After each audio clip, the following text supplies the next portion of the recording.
नमस्कार, मैं हूं आपके साथ पूर्णिमा मिश्रा। हमारे खास प्रोग्राम क्या कहते हैं नरेंद्र मोदी में आज आपको सुनवाएंगे प्रधानमंत्री मोदी का वो ऐतिहासिक भाषण जो उन्होंने 24 मई 2012 को राजस्थान के उदयपुर में दिया।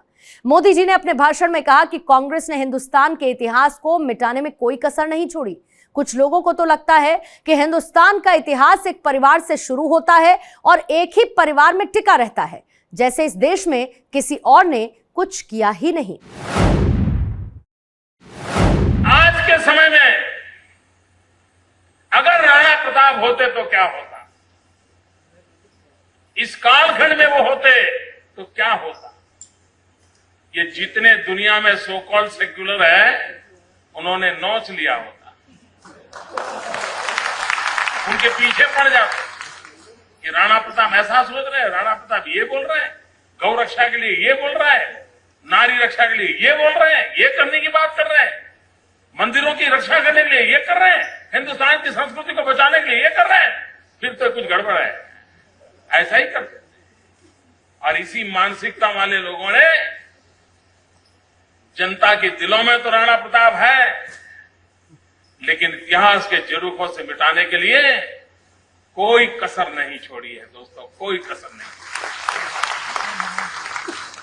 और कुछ लोगों को तो लगता है कि हिंदुस्तान का इतिहास एक परिवार से शुरू होता है और एक परिवार में टिका रहता है, जैसे इस देश में किसी ने कुछ किया ही नहीं है, न त्याग किया है, न बलिदान किया है, किसी को पता तक नहीं है, लोगों को भुला दिया जाता है। और इसलिए भाइयों बहनों, यह देश बहुरत्ना वसुंधरा है। हर युग में महापुरुष पैदा हुए हैं, हर युग में वीर पुरुष पैदा हुए हैं, हर युग में समाज के लिए जीने वाले, जूझने वाले और जान की बाजी लगाने वाले लोगों की परंपरा रही है इस देश में। ये देश की विशेषता। मित्रों, 1200 साल तक हिंदुस्तान गुलाम रहा। कोई वर्ष ऐसा नहीं है, कोई साल ऐसा नहीं है कि हिंदुस्तान के किसी न किसी कोने में आजादी की ललक के साथ लोगों ने अपने आप को बलि न चढ़ा दिया। जो भी सल्तनत आई, जो भी शाही ठाट आया, सबके खिलाफ लड़ने का ताकत इस देश के अंदर रहा है। लोग लड़ते रहे, जूझते रहे। गुलामी को मन से कभी इस धरती ने स्वीकार नहीं किया था और जिसको जो मौका मिला वो लड़ाई लड़ता रहा। और इंसान तो क्या, चेतक तक लड़ता रहा। ये स्वाभिमान की लड़ाई थी। लेकिन कैसा दुर्भाग्य है, देश के वीर पुरुषों को भुला दिया जाता है। भाइयों बहनों, कोई भी समाज जो इतिहास को भूल जाता है वो इतिहास रचने की ताकत भी खो देता है। इतिहास वो ही रच सकते हैं जो इतिहास से प्राण शक्ति पाते हैं। और इसलिए हमारे विराट संस्कृति, हमारे आदर्श, हमारे वीर पुरुषों की गाथाएं वो पीढ़ी दर पीढ़ी संक्रमित होने चाहिए। हर पीढ़ी को उसका पता होना चाहिए और हर पीढ़ी को उसका गर्व होना चाहिए। ये परंपराएं बनानी चाहिए। और उस अर्थ में मुझे आज आपके बीच आकर के वो प्रेरणा के पीयूष पीने का अवसर मिला है। मेरे जीवन को धन्यता मिली है, एक नई शक्ति मिली है। हम कभी सोचे क्या राणा प्रताप ने जो जो किया, जिन जिन बातों के लिए जीवन लगा दिया, आज वहां पर इन सारी चीजों में से किसी बात के लिए चिंता है क्या? किसी बात की चिंता है? अगर ऐसा ही हाल रहा तो भाइयों बहनों, इन देश के वीर महापुरुषों के बलिदान का क्या होगा? भाइयों बहनों, जीवन को आहूत करने के संकल्प किए थे। हमारे गुजरात के अंदर एक लोक कथा बड़ी प्रचलित है और बड़ी प्रेरक है। उदयपुर से सटा हुआ हमारे विजयनगर पाल के जंगल है, इसी नजदीक के इलाके में है। और महाराणा प्रताप जब अपने टेक के खातिर उन जंगलों में गुजारा करते थे। गुजरात के विजयनगर पाल के जंगलों में घूमते थे। एक बार वो पत्थर की चट्टान पर लेटे हुए थे और इतने में एक नौजवान कपल वहां से गुजरता था, जिसको प्यास लगी थी। वो पानी की तलाश कर रहा था। उसको लगा कि पत्थर की चट्टान पर ये महाशय सोए हैं, शायद उनको मालूम होगा कि नजदीक में कहीं पानी है क्या। तो वो चट्टान की तरफ गए। वो लोहारी काम करने वाला समाज था और राणा प्रताप के लिए उन्होंने निर्णय किया था कि जब तक राणा प्रताप का सपना पूरा नहीं होता है, हम घर नहीं बसाएंगे। बैलगाड़ी में ही अपना सामान लेकर के वो आज भी गांव गांव भटकते हैं, 400 साल के बाद भी भटकते हैं उस सपने के लिए। देश की विशेषता देखिए, उसी समाज के वो दो लोग थे। उन्होंने राणा प्रताप जी से प्रार्थना की, साहब हम लोग प्रवासी हैं, नजदीक में कहीं पानी होगा, आप कोई रास्ता दिखा सकते हैं?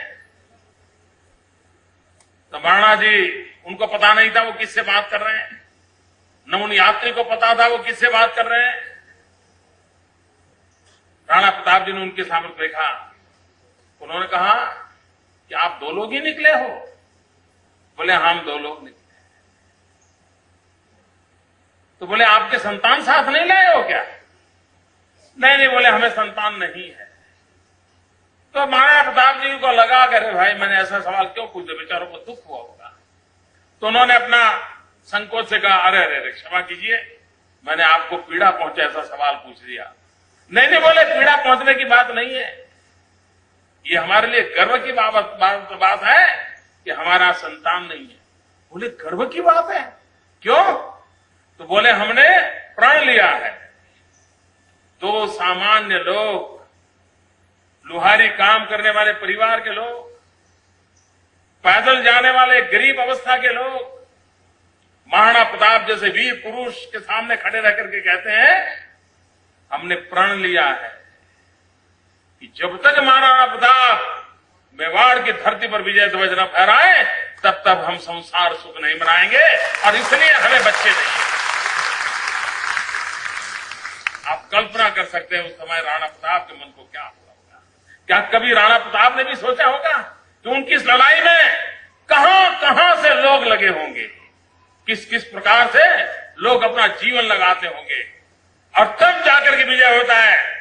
और जब हल्दी घाटी की लड़ाई हुई, मेरे पाल, चितरिया, विजयनगर के आदिवासी वीर लोग वो तीर कमान लेकर के उस लड़ाई के मैदान में उतरे थे। उनको जो सूझता था उस प्रकार से राणा प्रताप विजयी हो, इसलिए अपने आप को बलि चढ़ाने के लिए काम में लगे। भाइयों बहनों, छोटे छोटे लोगों की जिंदगी, उसकी एक अपनी ताकत होती है, एक अहमियत होती है, और उस अहमियत का भी हम स्मरण करते हैं। और वही तो इतिहास के अंदर नई प्राण शक्ति देती है, नई ताकत देती है। भाइयों बहनों, इन वीर पुरुषों ने अपना जीवन क्यों दिया? तिरंगे झंडे के लिए लोग फांसी के तख्त पर क्यों चढ़ गए थे? भगत सिंह, सुखदेव, राजगुरु अपने जीवन को क्यों खपा दिया था? आजादी के लिए मरने वाले लोगों ने अंडमान निकोबार के अंदर अपनी जिंदगी क्यों खपाई थी? देश को एक उत्तम स्थिति में देखने के लिए, कि भारत माता को जगत गुरु के स्थान पर देखने के लिए हिंदुस्तान का हर नागरिक सुख और वैभव की जिंदगी जिए, इसलिए दिया था। लेकिन दिल्ली में बैठे हुए लोगों ने उन बलिदानों को ध्यान रख करके क्या कभी कोशिश की है? मैं दुर्भाग्य से, दुख से कहना चाहता हूं कि जरा सी भी चिंता नहीं की गई है। अगर थोड़ी सी भी इन वीर पुरुषों के त्याग तपस्या को याद किया होता तो देश का शासन ऐसा नहीं होता, देश की सरकार ऐसी न होती, और इस तबाही के बंजर में देश न फंसता। और इसलिए भाइयों बहनों, इन महापुरुषों के बलिदानों को याद रखना हर शासक के लिए भी अनिवार्य है। उन्होंने भी देखना होगा कि भाई इतने लोगों ने जीवन दिया था, हम कुछ ऐसा करके जाएं ताकि उनके बलिदान हमें कुछ नई प्रेरणा दे, नया अच्छा करने की प्रेरणा दे, नई पीढ़ी को प्रेरणा दे। लेकिन दुर्भाग्य से इन चीजों को भुला दिया गया है। भाइयों बहनों, अब उदयपुर गुजरात अलग नहीं रहे। एक पैर उधर रखो तो गुजरात हो जाता है, एक पैर इधर रखो तो उदयपुर हो जाता है। इतना हमारा आपसे नाता है।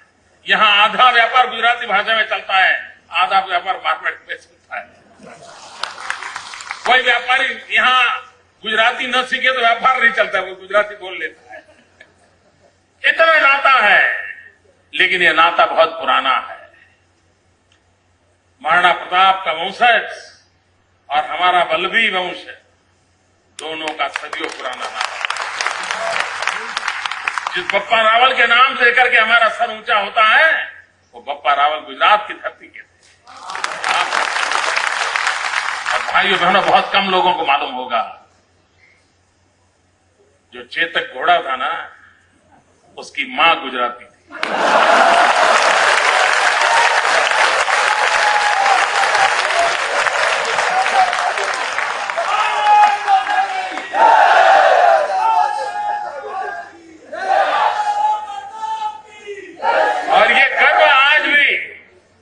गुजरात के अंदर अश्व पालन में लगे हुए जो लोग हैं, इस बात को बड़े गर्व के साथ कहते हैं कि हम इन घोड़ों के क्षेत्र में काम कर रहे हैं। हमारी प्रेरणा वो है कि हमने चेतक दिया। ये मिजाज है। अगर एक चेतक भी 400 साढ़े 400 साल के बाद भी एक सामान्य अश्वपालक को प्रेरणा दे सकता है, तो भाइयों बहनों, इतिहास हम लोगों को कितनी बड़ी ताकत दे सकता है। इतिहास का निरंतर स्मरण होना चाहिए, इतिहास से प्रेरणा लेनी चाहिए, और इतिहास के अनुकूल नए इतिहास की रचना के लिए हमने कदम उठाने चाहिए। और आज भाइयों बहनों, गुजरात विकास की नई ऊंचाइयों को पार करता चला जा रहा है। हमारा देश ऐसा है, करीब करीब सभी राज्य पानी को लेकर के कोई न कोई झगड़ा चल रहा है। एक राज्य का दूसरे राज्य के साथ पानी के कारण कहीं न कहीं तनाव, विवाद, झगड़े चल रहे हैं, कोर्ट कचहरियां चल रही है। यह आपने सुना होगा। एकमात्र अपवाद हिंदुस्तान में आजादी के बाद है, भाइयों बहनों, मैं गर्व से कहना चाहता हूं, वो गुजरात है। वरना पानी देने के लिए कोई राज्य तैयार नहीं होता है, और पानी देना है ना, सारा समाज उसके प्रति बड़े अहोभाव से देखता है। पानी देने के लिए तैयार नहीं होता है। कोई न कोई झगड़े डालेगा, कोई न कोई कोर्ट कचहरी करेगा, कुछ न कुछ करेगा। लेकिन भाइयों बहनों, मेरा ये सौभाग्य रहा कि सरदार सरोवर डैम, नर्मदा योजना, उसको आगे बढ़ाते हुए राजस्थान की धरती पर मां नर्मदा मैया का पानी पहुंचाने का सौभाग्य मिला। कोई विवाद नहीं हुआ, कोई कोर्ट कचहरी नहीं हुई, और आज जालौर के बेल्ट में चले जाइए, चारों तरफ जो रेगिस्तान था वो आज हरियाला दिख रहा है। और जब ये करते हैं तो लगता है चलो राणा प्रताप की धरती को कर्ज चुकाने का हमें एक मौका मिला। ये मिजाज चाहिए देश के लिए, ये मिजाज चाहिए। हम सब हर एक के लिए कुछ न कुछ मदद करें, एक भाईचारे का माहौल बनाएं। कैसा देश आगे बढ़ सकता है भाइयों बहनों, दुनिया स्वीकार करेगी। राजस्थान और गुजरात तो कोई ज्यादा फर्क नहीं है। राजस्थान में भी मरुभूमि है, गुजरात में भी मरुभूमि है। हमारे नसीब में भी रेगिस्तान है, आपके नसीब में भी रेगिस्तान है। हमारे नसीब में भी उधर पाकिस्तान है, आपके नसीब में उधर पाकिस्तान है।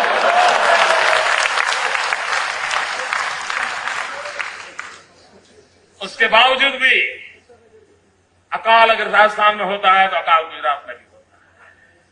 पानी की किल्लत अगर राजस्थान को होती थी तो पानी की किल्लत गुजरात को भी होती थी। लेकिन इन सब के बावजूद भी भाइयों बहनों, कृषि विकास के अंदर आज गुजरात नेतृत्व कर रहा है। आज गुजरात आगे बढ़ रहा है।